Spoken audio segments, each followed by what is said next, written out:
नमस्कार, news are के खास कार्यक्रम मुद्दा ऑन टाइम में आपका बहुत स्वागत है और मैं हूं आपके साथ नवजीत कौर। आज हम इस कार्यक्रम में बात करेंगे छत्तीसगढ़ में राज्यपाल की एंट्री और आरक्षण के मामले को लेकर, जिस पर देखा जा रहा है कि छत्तीसगढ़ में अब सियासत तेज हो गई है। क्या है पूरा मामला, जानते इसी कार्यक्रम में। तो चलिए शुरू करता है।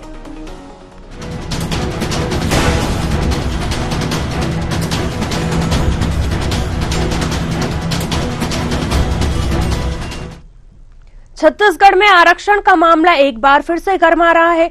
नए राज्यपाल की नियुक्ति होते ही कांग्रेस की उम्मीदें भी जाग उठी हैं और लंबित पड़े आरक्षण बिल पर नए राज्यपाल साइन कर सकते हैं। इस मसले पर बीजेपी और कांग्रेस एक बार फिर से आमने सामने है। दोनों ही दल एक दूसरे पर आरोप प्रत्यारोप लगा रहे हैं। चलिए अब एक नजर डालते हैं ग्राफिक्स की ओर, जानते हैं कि आखिर पूरा मामला क्या है। छत्तीसगढ़ में राज्यपाल की एंट्री पर सियासत। कांग्रेस ने आरक्षण का उठाया मुद्दा। नए राज्यपाल के आते ही जागी पुरानी उम्मीद। राज्यपाल की नियुक्ति पर कांग्रेस की उम्मीदें। भाजपा कांग्रेस एक बार फिर आमने सामने। कांग्रेस ने की आरक्षण बिल पर हस्ताक्षर की मांग। राज्यपाल हस्ताक्षर कर जनता के साथ न्याय करेंगे। भाजपा ने कांग्रेस की मांग पर किया पलटवार। नए राज्यपाल के स्वागत पर सियासत सही नहीं, दोनों ही दल लगा रहे आरोप प्रत्यारोप। छत्तीसगढ़ में रामेन डेका को नया राज्यपाल बनाया गया है। नए राज्यपाल की नियुक्ति के बाद कांग्रेस फिर से उम्मीद जता रही है। कांग्रेस का कहना है कि हम नए राज्यपाल का स्वागत करते हैं। इसके साथ ही प्रदेश की जनता उम्मीद कर रही है कि नए राज्यपाल आरक्षण संशोधन विधेयक पर हस्ताक्षर कर प्रदेश की जनता के साथ न्याय करेंगे। क्या कुछ कहना है कांग्रेस नेताओं का, आइए आपको सुनवाते हैं। राज्यपाल का स्वागत है और पिछले समय हमारी सरकार में आरक्षण विधेयक हम लोगों ने पारित किया था, जो अभी तक राज्यपाल जी के यहाँ लंबित है। आग्रह करेंगे कि वो उस पर अपनी सहमति माननीय राज्यपाल महोदय दे। आरक्षण के मामले में उठे सवालों को लेकर बीजेपी का कहना है कि इसे लेकर जल्दबाजी में बात करना सही नहीं है। बीजेपी ने कांग्रेस के आरक्षण बिल पर हस्ताक्षर की मांग पर पलटवार भी किया है। बीजेपी का कहना है कि कांग्रेस हर बात में सियासत करती है। नए राज्यपाल के स्वागत में भी सियासत करना सही नहीं है और ये बात आरक्षण की तो उनका अपना अधिकार है, उन्हें जब ठीक लगेगा तब करेंगे। इसे लेकर उप मुख्यमंत्री अरुण साव ने क्या कुछ कहा है, आइए आपको सुनवाते हैं, फिर करेंगे इस मुद्दे पर चर्चा भी। देखिए, कांग्रेस पार्टी हर समय केवल और केवल राजनीति करने का काम करती है। हम सब ने देखा है कि किसी तरह के काम करने की नियत कभी कांग्रेस की रही नहीं है। केवल और केवल राजनीति करना, लोगों को धोखा देना, लोगों के बीच भ्रम पैदा करना, अब ये कांग्रेस के एजेंडे का हिस्सा है। जहां तक आरक्षण के मामले का विषय है, माननीय राज्यपाल जी का आगमन हो गया है और सारी बातों पर वो विचार करेंगे और अपना निर्णय करेंगे। चलिए इसी मुद्दे पर अधिक चर्चा करने के लिए हमारे साथ मेहमान जुड़ चुके हैं। सबसे पहले उनके परिचय करा देते हैं आपसे, फिर करेंगे इस मुद्दे पर चर्चा भी। आलोक सोनी, प्रवक्ता बीजेपी, हमारे साथ जुड़ चुके हैं। सतनाम सिंह पनाग, प्रवक्ता कांग्रेस। मनीष बोरा, वरिष्ठ पत्रकार। आप सभी मेहमानों का बहुत बहुत स्वागत है। तो छत्तीसगढ़ में जिस तरीके से देखा जा रहा है कि राज्यपाल आरक्षण संशोधन विधेयक पर, इसको लेकर एक बार फिर से सियासत तेज होती हुई नजर आ रही है। अब शुरुआत करेंगे सतनाम जी, सबसे पहले आपसे। राज्यपाल आरक्षण संशोधन विधेयक पर हस्ताक्षर कर प्रदेश की जनता के साथ न्याय की बात कर रही है कांग्रेस। आपको तो उम्मीद नजर आ रही है, लेकिन आपकी उम्मीद पर बीजेपी सियासत उसको नजर आ रही है, क्या कहेंगे इस पर आप? देखिए, जो अरुण साव जी का बात थी, उन्होंने कहा कि राजनीति कर रहे हैं। हम राजनीति नहीं कर रहे। हमने जो ये बोला है कि जिस प्रतिशत के आरक्षण का हमने सर्वे कराया था, जो पिछड़ा वर्ग है, जो अनुसूचित जनजाति है, जो जनजाति है, उनके लिए उस हिसाब से आरक्षण किया जाए। जिस हिसाब से एक नियम होता है कि अगर वार्ड चुनाव की भी बात होती है तो उस हिसाब से उसका आरक्षण किया जाता है। हमने यही बोला है कि उस हिसाब से बात कर दिया जाए।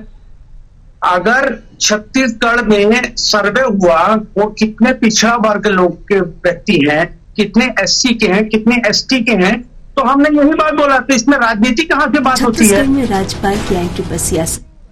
तो कहीं ना कहीं ये राजनीतिक बात करने का ये काम कर रहे हैं। हम तो किसी को अधिकार दिलाने की बात कर रहे हैं, और अधिकार दिलाने की बात कोई गलत नहीं है। जिसको जितना प्रतिशत है उस हिसाब से तो प्रतिशत मिलेगी, संविधान में लिखा है।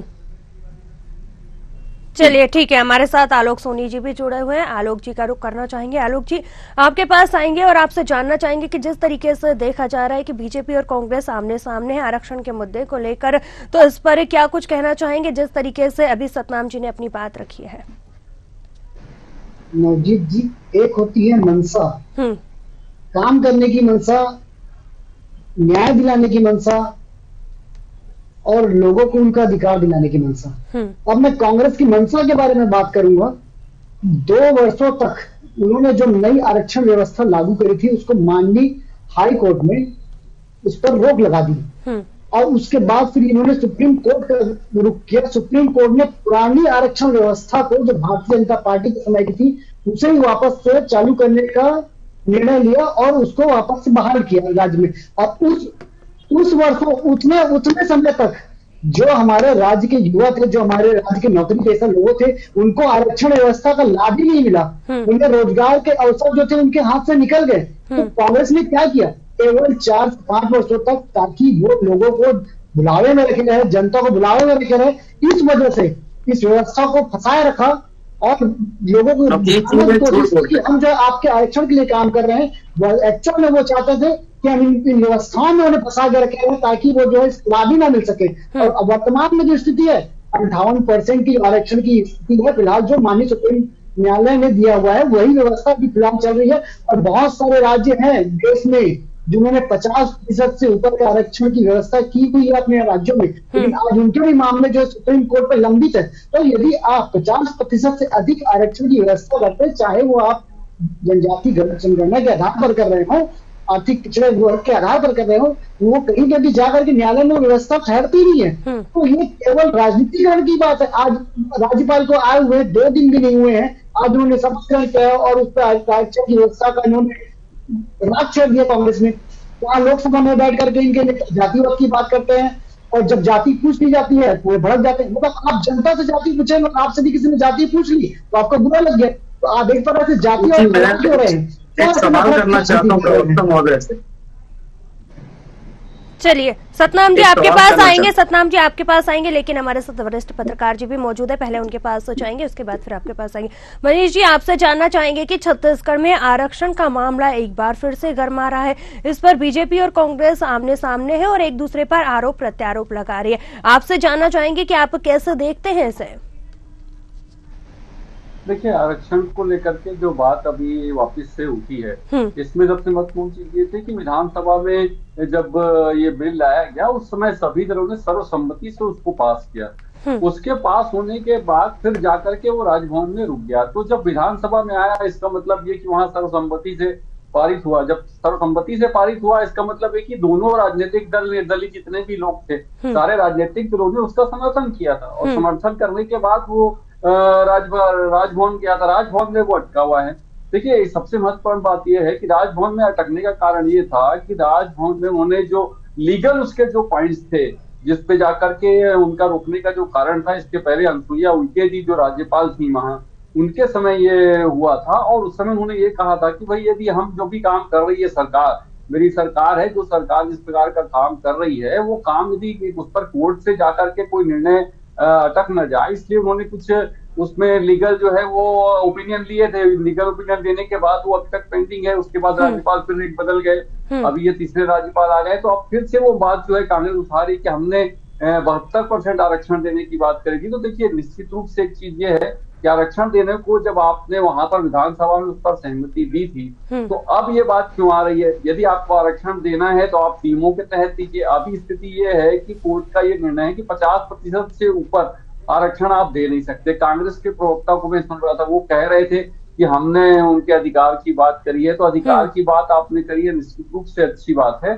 लेकिन उसके साथ साथ आपको ये भी देखना चाहिए कि किस आधार पर वो आप दे रहे हैं। आपने कहा जो जाति जितनी है उसके आधार पर उनको उतना आरक्षण दिया जाए, ये कांग्रेस के प्रवक्ता महोदय कह रहे थे। तो इसका आधार क्या है आपके पास? क्वांटिफाइबल डाटा आयोग की रिपोर्ट जो है उसको आधार बना करके वो सरकार ने उस बात को लेकर के आई कि वो क्वांटिफाइबल डाटा आयोग की जो रिपोर्ट थी उस रिपोर्ट को सदन में रखा जाना चाहिए था कि भाई इसके आधार पर हम ये इतना आरक्षण कर रहे हैं। और दूसरी बात यह कि जब उस रिपोर्ट को ही रखा नहीं गया तो उसके आधार पर आप कैसे आरक्षण को लागू कर सकते हैं। और भारतीय जनता पार्टी ने जब वहां पर उसका समर्थन किया था उस समय उसको सदन में ही मांग करनी चाहिए थी कि क्वांटिफाइबल डाटा आयोग जो है उसकी रिपोर्ट जो है रखी जाए और उसकी रिपोर्ट के आधार पर जो होना चाहिए वो होना चाहिए। लेकिन ये स्थिति नहीं बनी, वहां पर आपने समर्थन किया। उसके बाद जब बाद में आप बात करते हैं कि क्वांटिफाइबल डाटा आयोग की रिपोर्ट जो है किस आधार पर आप 71% आरक्षण में जा रहे हैं इसको आप जस्टिफाई करिए। और वही बात राजभवन से भी आई थी। तो ये जो पूरी स्थिति बनकर के निर्मित हुई थी वो बात आज तक पेंडिंग है और क्वांटिफाइबल डाटा आयोग की रिपोर्ट आज तक समर्पित नहीं की गई। चलिए ठीक है, आलोक जी आपके पास आना चाहेंगे। नए राज्यपाल का स्वागत और फिर उनसे उम्मीद, क्या लगता है कांग्रेस इस पर सियासत करती हुई नजर आ रही है? बिल्कुल, देखिए कांग्रेस पार्टी वर्तमान स्थिति में ये हाल हो गया है कि 6 महीने अभी टोटल भारतीय जनता पार्टी की सरकार को बने हुए हैं, लेकिन कांग्रेस पार्टी एक भी मुद्दा और एक भी समय एक भी अवसर नहीं जाने देती जिसमें उनको अपनी राजनीति चमकाने का मौका या राजनीति चौंकाने का अवसर मिले। अब आप ही समझिए कि अगर राज्यपाल ने उस आरक्षण विधेयक को लटकाया है या फिर अपने पास रखा हुआ है तो किस कारण से रखा हुआ है, उसकी तकनीकी चीजों पर देखना चाहती है कि वो वाकई में वो ठीक पाएगा कि नहीं। कहीं आपने जरूर विधानसभा में उसे पारित कर दिया, सर्वसम्मति से पारित कर दिया, लेकिन यदि क्या वो किसी कोर्ट पर भी जाता है, माननीय सुप्रीम कोर्ट में जाता है, माननीय उच्च न्यायालय में जाता है, तो क्या राज्य के लोगों को वाकई में उसका फायदा मिल पाएगा या नहीं मिल पाएगा? कि केवल राजनीति करने के लिए आपने वो आरक्षण लागू किया है और आपने यदि किसी देश किसी ग्राम पे क्या हुआ तो उसको आपने सार्वजनिक क्यों नहीं किया, वो अपने तक क्यों रखा? जिस रिपोर्ट की बात कर रहे हैं, आर्थिक सर्वेक्षण की बात कर रहे हैं, जाति जनगणना की बात कर रहे हैं, वो सबको सार्वजनिक क्यों नहीं किया गया? क्या वो केवल आप अपने लिए रखे थे उसको? तो यही एक कारण है कि इसमें राजनीतिकरण जो है कि आपने केवल और केवल जनता को यह दिखाने के लिए कि भाई हम आपका हित रख रहे हैं और ऐसा वो लेकर के आए, संशोधन लेकर के आए और राजनीतिक आरक्षण लेकर के आए, उसे फिर राज्यपाल के पास में भेजा। लेकिन कहीं ना कहीं ये मौका है उनके पास, राज्यपाल के उनका खुद का विवेक है, उस पर जांचेंगे परखेंगे, उस पर जो भी निर्णय लेना होगा सर्वसम्मति से और जो जिसमें जाकर के कोर्ट में मामला फंसे हो तो राज्य की जनता और राज्य के लोगों का अहित मत हो। ये चीजों को भी ध्यान रखना जरूरी है। और ठीक है आलोक जी, आपको रोकना चाहूंगी। सतनाम जी बहुत देर से कुछ कहने की कोशिश करें। जी सतनाम जी आपकी बात सुनेंगे, लेकिन सबसे पहले एक सवाल का आपसे जवाब ले लेते हैं। जिस तरीके से देखा जा रहा है कि डिप्टी सीएम ने आरोप लगाया कि कांग्रेस यहाँ पर भ्रम फैलाने का काम कर रही है, इसे लेकर क्या कहेंगे जल्दी से?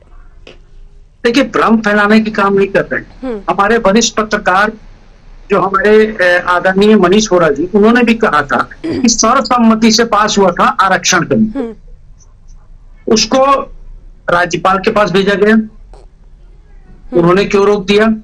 और हमारे आलोक सोनी जी बोल रहे थे कि कोई मुद्दा नहीं है। मुद्दा अगर मैं बात करूंगा ना तो मेरे यहाँ अगर बिजली बिल पहले 4000 आता था ना तो 12000 रुपए आने लग गया। जो 400 रुपए सब्सिडी 400 की सब्सिडी दी जाती थी उसको भी बंद कर दिया गया। तो ये मुद्दे की अगर मैं बात करूंगा ना, मुद्दे बहुत सारे हैं, मैं ये नहीं बात कर रहा हूं, पर कहीं ना कहीं अगर किसी का प्रतिशत राज्य शासन ने उसका सर्वे करवाया तो 45 to 46% पिछड़ा वर्ग के लिए मिला, तो उस हिसाब से क्यों नहीं दिया जाए आरक्षण? आप आरक्षण देते हैं जहाँ ST ST के बहुलता है वहां पे देते हैं, तो पिछड़ा वर्ग के लिए क्यों नहीं दिया जाए?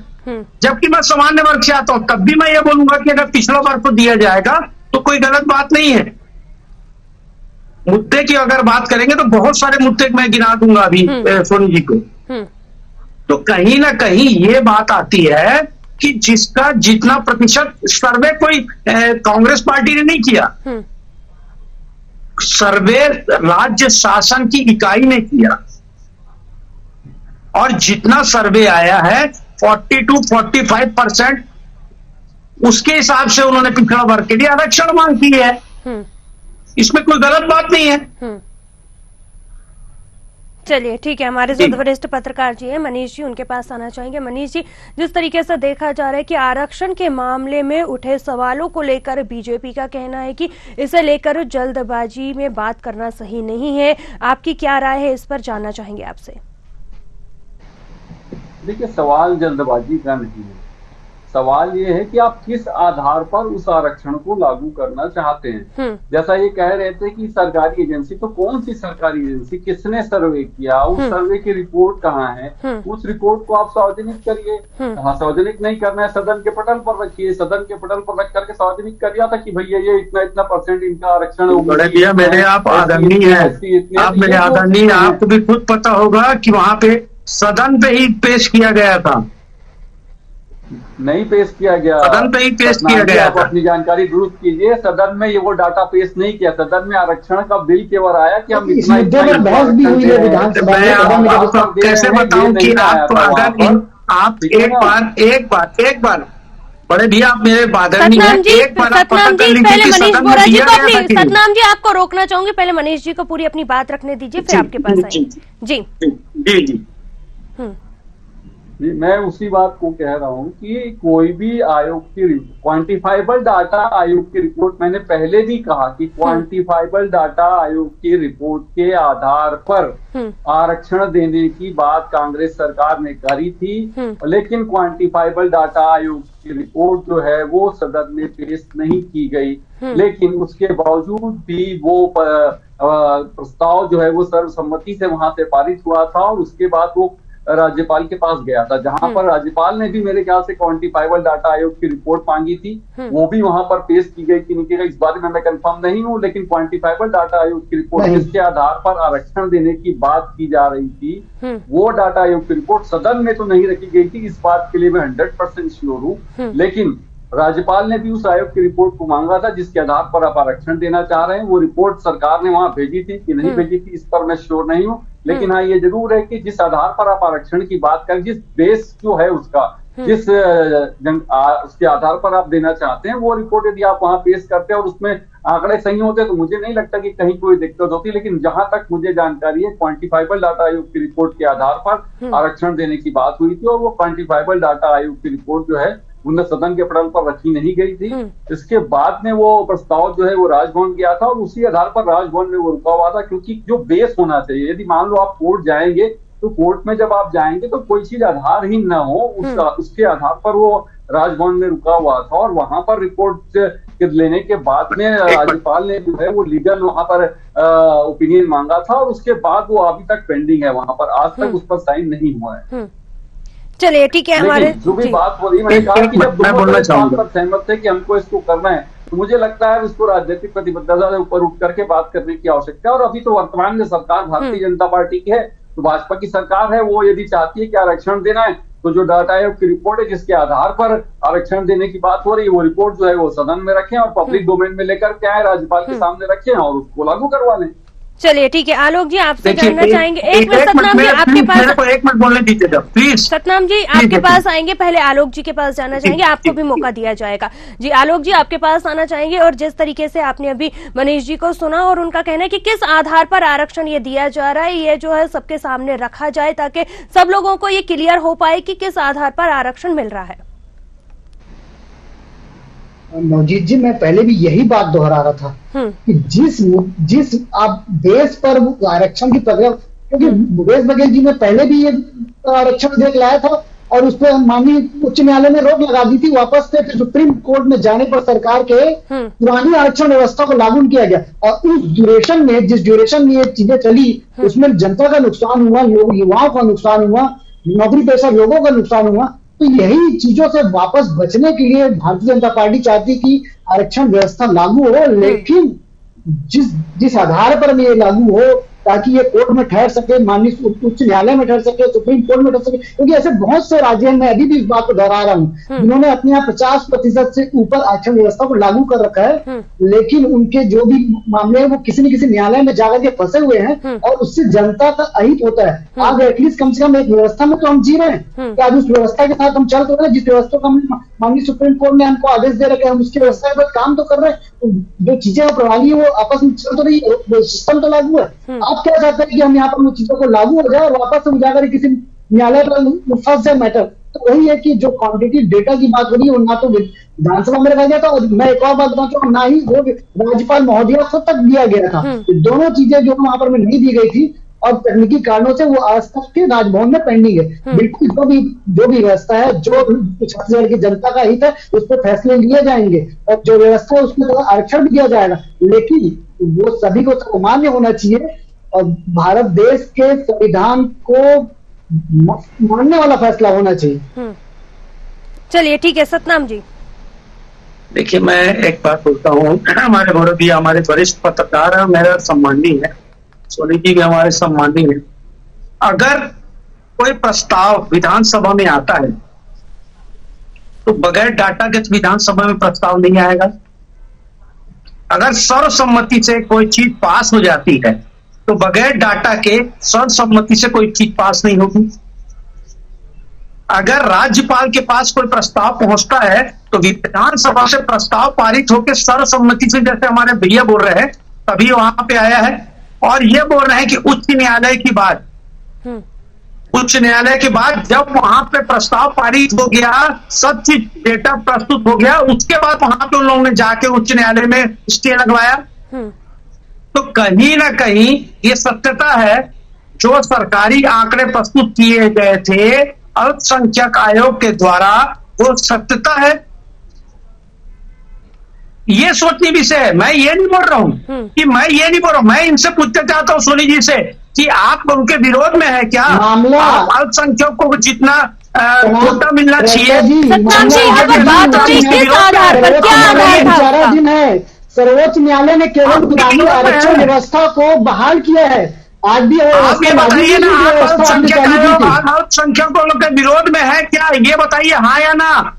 नहीं, हम लोग किसी के विरोध में नहीं है। मैं अभी भी बोल रहा हूँ, माननीय सर्वोच्च न्यायालय ने आरक्षण व्यवस्था को बहाल किया था। आपकी जो आपने व्यवस्था लागू की थी वो आज भी उस पर बैन लगा ही हुआ है। आप भी क्यों चाहते हैं क्या आप उसके विरोध में है?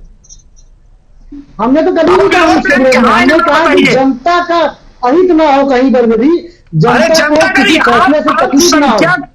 जो बहुलता है उसके विरोध में है क्या? आप ये हाँ या ना बताइए मुझे। भाई बताइए, की बात कर रहे हैं आप और कैसे विरोध की बात कर रहे हैं? भारतीय जनता पार्टी वो पार्टी जिन्होंने सबसे पहले स्वयं डॉक्टर रमन सिंह ने आरक्षण की व्यवस्था को 8% बढ़ाया था। चलिए ठीक है सतनाम जी, रोकना चाहूंगी आपको। आलोक जी, बढ़ा दिया गया है तो उसके विरोध में है क्या? आप बताइए, हाँ या ना बताइए, मैं आपसे कुछ नहीं पूछ रहा हूँ। सतनाम जी, आपको रोकना चाहूंगी। वरिष्ठ पत्रकार जी के पास आएंगे। मनीष जी, आपको भी रोकना चाहूंगी और सतनाम जी आपको भी। मनीष जी, आपसे जानना चाहेंगे कि जिस तरीके से देखा जा रहा है कि आरक्षण का मुद्दा बार बार उठता जाता है और इसको लेकर लगातार देखा जा रहा है कि सियासत भी कहीं ना कहीं तेज होती जाती है, हमेशा यहाँ पर आरक्षण का मुद्दा ही उठाया जाता है। आपसे जानना चाहेंगे कि कितना अभी और इंतजार करना होगा, क्या लगता है आपको? देखिए, जो वर्तमान परिस्थितियां हैं उसमें जो स्थिति जब तक राज्यपाल का उसमें साइन नहीं होगा तब तक वो चीज आगे बढ़ नहीं सकती। और राजभवन में वो यदि पेंडिंग है तो किन कारणों से पेंडिंग है, क्या है, उसके बारे में पूरी चीजें क्लियर होनी चाहिए और उसके बाद ही मुझे लगता है वो चीज क्लियर हो पाएगी। तो वर्तमान में जो स्थितियां, मैंने पहले भी कहा कि वर्तमान में भारतीय जनता पार्टी की सरकार है, ठीक है, कांग्रेस की सरकार ने वो चीजें नहीं करी, लेकिन मुझे लगता है कि यदि आपकी सरकार है और भारतीय जनता पार्टी ये चाहती है कि हम वास्तव में उस आरक्षण उतना दें, तो उसके लिए जो डाटा आयोग की रिपोर्ट है उसको वहां पर राज्यपाल के सामने पेश किया जाए और सारी चीजें राज्यपाल को क्लियर कराने के बाद उनसे हस्ताक्षर कराया जाए, तो उसके बाद वो अपने आप लागू हो जाएगा। यदि भाजपा चाहती है, कांग्रेस तो समर्थन में ही है, लेकिन भारतीय जनता पार्टी भी कह रही है कि हम भी आरक्षण देना चाहते हैं, तो मुझे लगता है कि सरकार भारतीय जनता पार्टी की है और उसको इस दिशा में पहल करके, यदि वो आरक्षण देना चाहते हैं तो पहल करके जो भी कमियां उसमें हैं उन कमियों को दूर करके उसको आगे बढ़वाना चाहिए। चलिए ठीक है, चलते चलते आलोक जी, आपसे अब जानना चाहेंगे कि जिस तरीके से मनीष जी ने यहाँ पर कहा कि जो अनियमितताएं देखी जा रही है उनमें सुधार कर जो है जनता के सामने ये प्रस्तुत भी किया जाए, क्या कहेंगे इसको लेकर? किस तरीके से अब आगे काम किया जाएगा, क्योंकि आरक्षण अगर आप देना चाहते हैं? वर्तमान में वो पूरी तरह से हमारे जो नए राज्यपाल आए हैं उनके विवेक पर डिपेंड करता है। वो देखेंगे किस तरह से उसको वो लागू किया जा सकता है और यदि उसमें कोई तकनीकी खामी उनको नजर आती है तो उसे वो वापस भी कर सकते हैं, उनके वो अधिकार में है और वापस से विधानसभा को कह सकते हैं और सरकार को कह सकते हैं कि उसमें जो तकनीकी खामियां हैं उसको दूर करके वापस पेश किया जाए, ताकि आम जनता को उसका भुगतना ना पड़े जो कांग्रेस के गवर्नमेंट में भुगतान करना पड़ा, वैसी स्थिति नौबत ना आए। तो वो सारा कुछ जो है वो फिलहाल पाल जी के पास ही है, वो उस पर क्या निर्णय लेते हैं, सरकार को वापस करते हैं और क्या आगे का निर्णय होगा वो सब देखने वाली बात होगी। उसके बाद फिर देखते हैं कि इसमें क्या किया जा सकता है। लेकिन भारतीय जनता पार्टी प्रतिबद्ध है अपने निर्णयों को लेकर के, और जैसा भी होगा आगे उस पर छत्तीसगढ़ की जनता के हित में जो अच्छा फैसला किया जा सकता है वही लिया जाएगा। चलिए ठीक है, आप सभी मेहमानों का जुड़ने के लिए बहुत बहुत धन्यवाद। तो जिस तरीके से देखा जा रहा है कि छत्तीसगढ़ में आरक्षण का मामला एक बार फिर से गरमा रहा है और नए राज्यपाल की नियुक्ति होते ही कांग्रेस की उम्मीदें भी जाग उठी हैं और लंबित पड़े आरक्षण बिल पर राज्यपाल साइन कर सकते हैं, इस तरीके की कांग्रेस जो है यहाँ पर कयास लगा रही है। लेकिन अब आने वाले वक्त में देखना होगा कि कब तक इसका निराकरण हो पाता है। फिलहाल न्यूज आवर के खास कार्यक्रम मुद्दा ऑन टाइम में फिलहाल इतना ही। मुझे दीजिए इजाजत, आप बने रहिए न्यूज आवर के साथ। नमस्कार।